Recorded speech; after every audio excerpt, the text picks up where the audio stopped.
Coming up on Jerusalem Dateline, Israel scores big, taking out an underground Iranian missile factory in Syria. Plus, the October effect. Military and political strategists express their views on what needs to happen next. And an Israeli pocket of resistance on October 7th, an inspiring story about a community 4 miles from Gaza that fought back swiftly with unity. All this and more coming up on this edition of Jerusalem Dateline.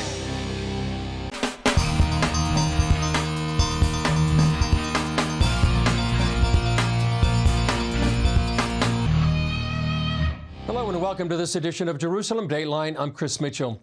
The IDF released video this week of the Gaza tunnel in which 6 hostages were gunned down by their Hamas captors. And new intelligence has emerged revealing how much the IDF has damaged Hamas's military capabilities. Take a look. We're going to go down into the tunnel shaft 20 meters below where the hostages were murdered.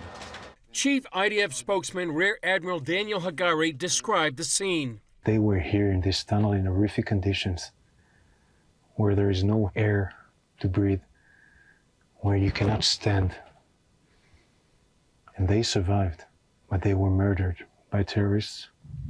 This is their blood. This is the blood of Hirsch, Eden, Carmel, Ori, Almog, and Alex. They were heroes, and they were here in this tunnel for weeks or days. We will find out. Hagari reminded viewers that there are up to 101 hostages still remaining in Hamas hands, with an unknown number still alive. In a videotaped message, Israeli Prime Minister Benjamin Netanyahu said he is doing everything he can to return the hostages and win the war. Israel's hostage envoy, Gal Hirsch, told Bloomberg News Israel has offered Hamas leader Yahya Sinwar safe passage out of Gaza if his terrorist group will give up power there.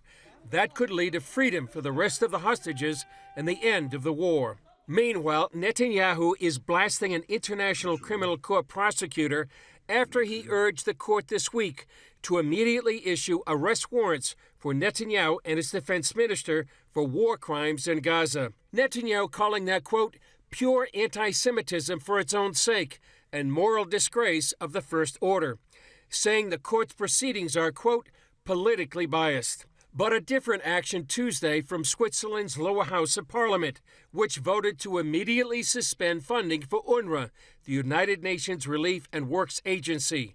The Swiss Senate must still approve it. The lawmaker behind the legislation told the Jerusalem Post, in UNRWA schools, children are taught to hate Jews and Israel. If terrorism is glorified, anti-Semitism is stoked, and violence is incited in UNRWA schools, then one should not ask why a cruel act of terror like that of October 7th could have occurred. Speaking from an IDF intelligence base, Israel's Defense Minister Yoav Gallant shared a document from a top Hamas commander, written in May before he was killed in an airstrike in July. The letter to Hamas leader Yahya Sinwar and his brother reveals the severity of the losses the IDF has inflicted on Hamas. That commander, Rafa Salami, seen on the right in this photo, wrote, we have lost at least 50% of our fighters. As for weapons, he wrote, we have lost 90 to 95% of our rocket capabilities, and we have lost some 60% of our personal weapons. Yoav Gallant stated the net result is that Hamas as a military formation no longer exists. The defense minister also spoke of a particularly disturbing photo the IDF found in Gaza. I would like to show you what we find recently in tunnels in Khan Yunis. That's a picture. These are the kids of Muhammad Sinwar posing against the evil event of September 11. This picture shows what we have been fighting since October 7. ISIS, Al-Qaeda, and Hamas, they are all the same. The Israeli military is still hunting down Hamas terrorists one by one. And with Hamas so beaten down in Gaza, media reports suggest it's ready to accept an immediate ceasefire based on President Biden's plan from July. but only if there are no new conditions from any side.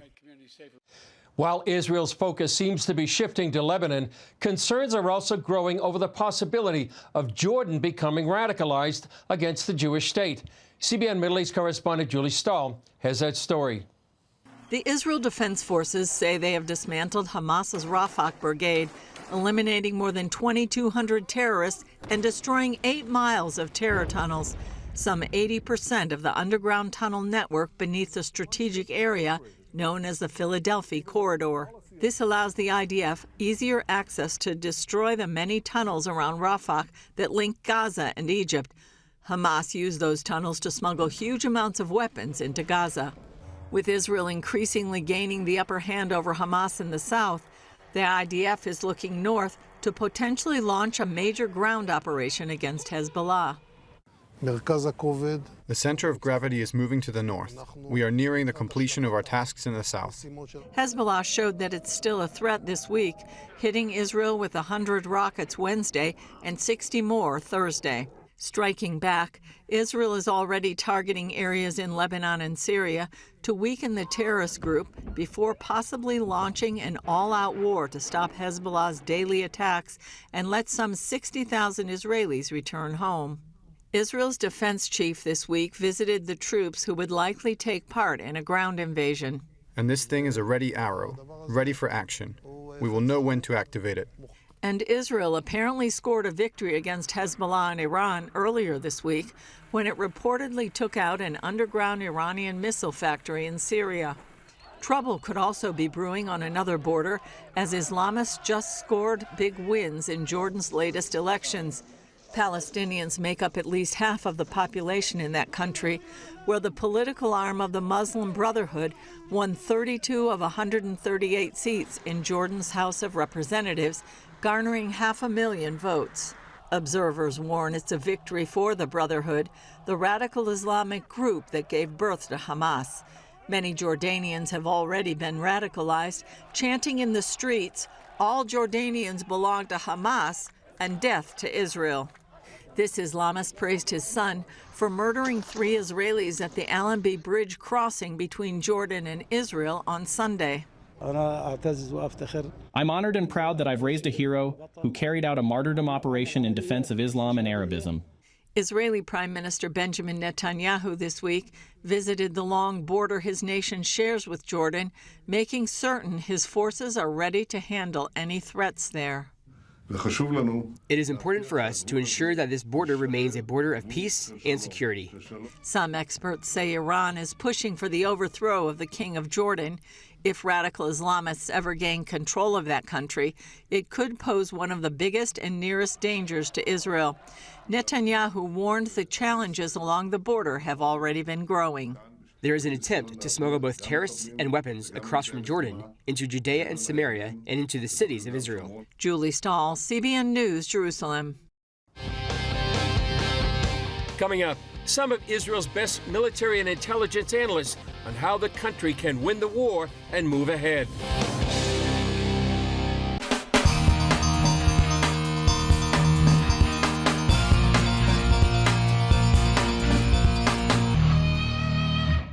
The experts gathered at a recent conference here in Jerusalem were laser focused on the times and seasons happening now for the Jewish people. Their main message, be on high alert. Here's the story.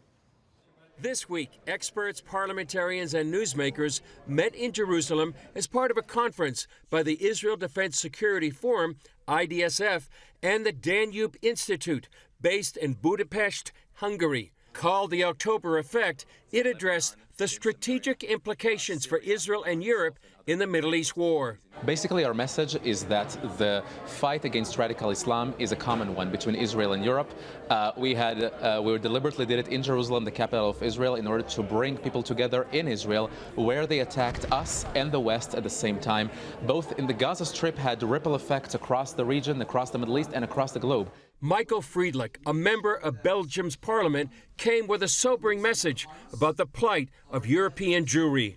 Well, European Jewry, most specifically in my country, in Belgium, it's very dire. We have anti-Semitism openly. by so-called, progressive voices within the media. That's trickling down to the general population. So online people are no longer ashamed to say that it's the Jews who are responsible for all the evils in the world, and that's terrible. Friedlich says Iran presents a clear and present danger to European Jews. Well, we see all over Europe that Iran is trying to attack Jewish sites, not Israeli sites. Both in the UK, in Germany, and Belgium, the authorities have sent out warning messages to the Jewish community to be careful, to beware. So we are worried. We know that Iran has been hit hard by Israel, and they're looking for a weak spot, and they think that the Jewish community is that weak spot. So we must be alert, and I call upon all politicians, colleagues of mine, and members of parliaments and governments in Europe to make sure to protect the Jewish communities. The atmosphere on the streets in certain cities in Europe is plain dangerous for Jews. Some governments, especially in the more eastern parts of Europe, like Hungary, for example, have been great. They've really drawn a line in the sand and said, well, we're the good guys.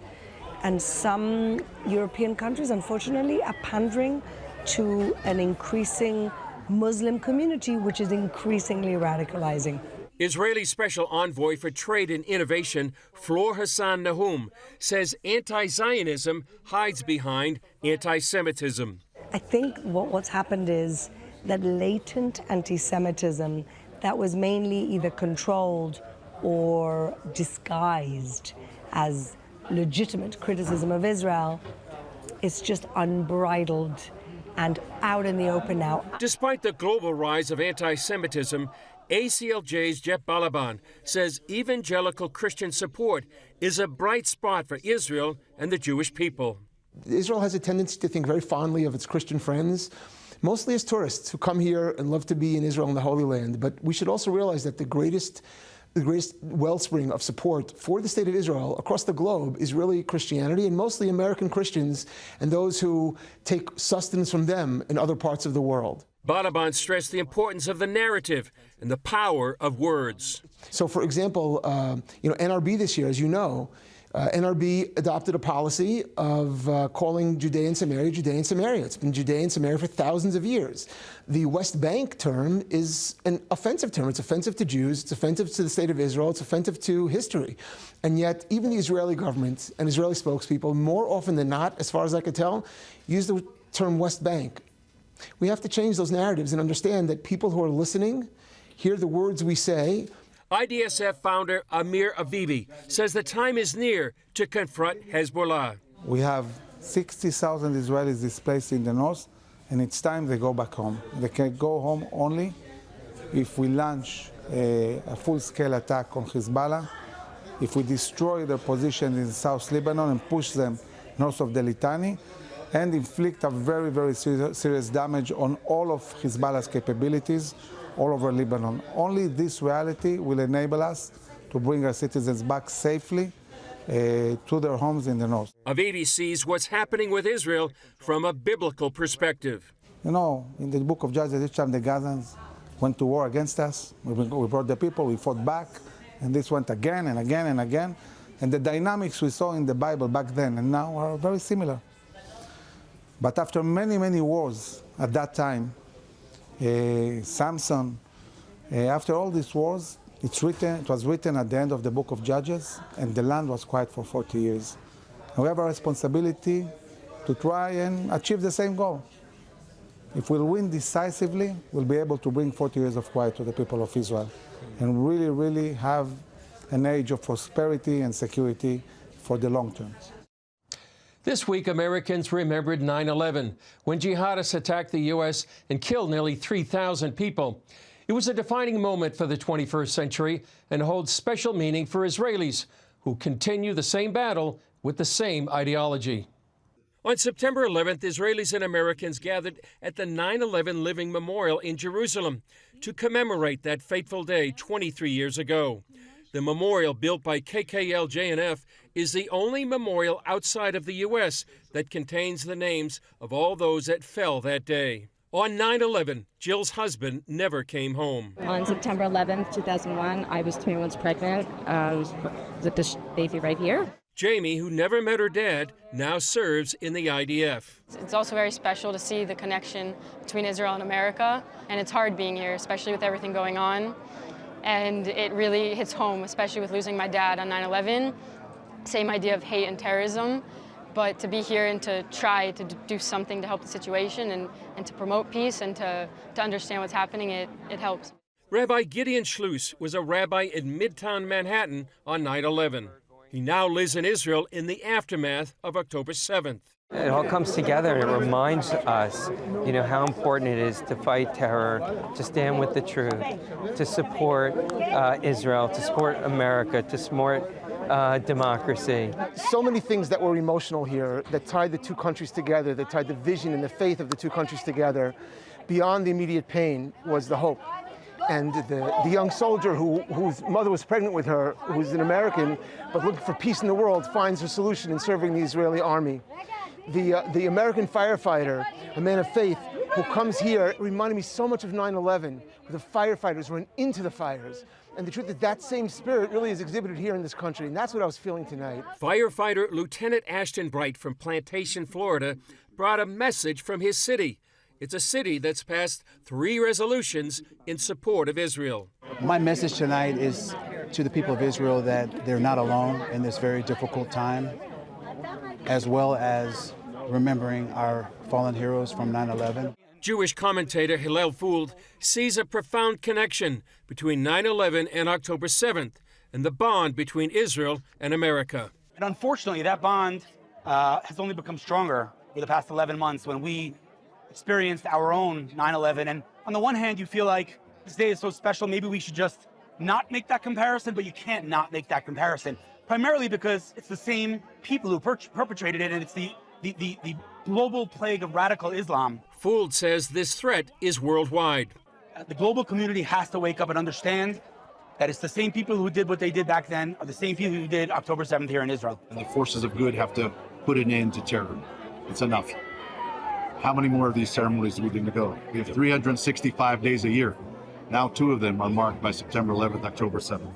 Let's make sure that no other days are going to be marking terror. Up next, racing toward the battle, how one farming community next to Gaza fought back on October 7th.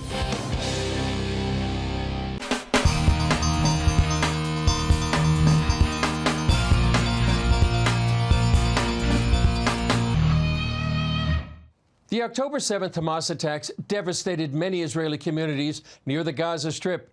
But one of those communities has a different story, one of heroic resistance and remarkable resilience.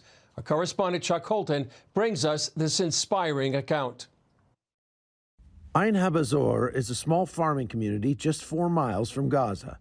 As Hamas terrorists invaded on October 7th, this village became an unlikely stronghold of resistance. We realized for the first second that this is something different.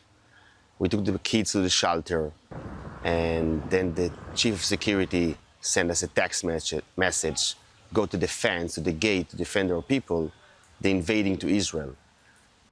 Pretty much every single kibbutz and small village around Israel has one of these big yellow security gates at the entrance, and most of the time they stay open, but the Hamas terrorists took advantage of that fact on October 7th by bringing jamming devices that wouldn't let people close those gates. And a split-second decision on the part of the guard at Ein Habazor probably saved hundreds of lives. As the attack unfolded, villagers found themselves drastically outgunned. My brother was the only one with the rifle. That time in the front gate when they came with a pickup full of terrorists and motorcycles.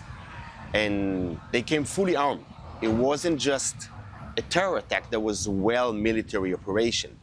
When Gepner's brother was shot in the shoulder, Yiftach knew he had to get him to a hospital. So he loaded him in his car and sped out the back gate, right into a waiting squad of terrorists. We saw the ambush of 2 pickups and several motorcycles with a bunch, about 30 terrorists, that started massive shooting on the car. My brother was hit for the second time in his hip and in his belly, several bullets. All the windows was exploding. I managed to drive in reverse. We managed to escape. Remarkably, no one from Ein Habazor was killed or kidnapped that day. The village's preparedness played a crucial role in their defense. When the chief of security sent us a text message, they're invading, go out, we already had a group of 70 people that went out without even asking any question. Now it's a different story. Now we have enough rifle, enough handguns, anything we need to independently defend ourselves if there will be a situation like that. Now, months later, the village is rebuilding and growing stronger. Now, we are September 1st, this is the beginning of the school year, there are about 85% of the people that came back. This resilience isn't just about security. It's about building a thriving community in the face of adversity. We are opening a new sports center here in the Moshav. We're just going to be stronger because there is no other option that we're going to leave this piece of land, this beautiful piece of land, without having our people here. For Dr. Gepner and his neighbors, the events of October 7th have only strengthened their resolve. Israel was established after the Holocaust with zero chance to establish the country. We survived the 67 war, the 73 war. Look at where we are now, when we have a strong, maybe the strongest army relative to the size of the population. We're going to win this war. There's not even a question. Keep that in mind. Israel will just be stronger following October 7th. From Israel, I'm Chuck Holton for CBN News. Well, that's all for this edition of Jerusalem Dateline. Thanks for joining us. Remember, you can follow us on social media and CBN apps. And be sure to sign up for email blasts so you can continue to get information on breaking news. And please continue to pray for the peace of Jerusalem, for the safety of IDF soldiers and all those caught in harm's way, and for the return of all the hostages. I'm Chris Mitchell. We'll see you next time on Jerusalem Dateline.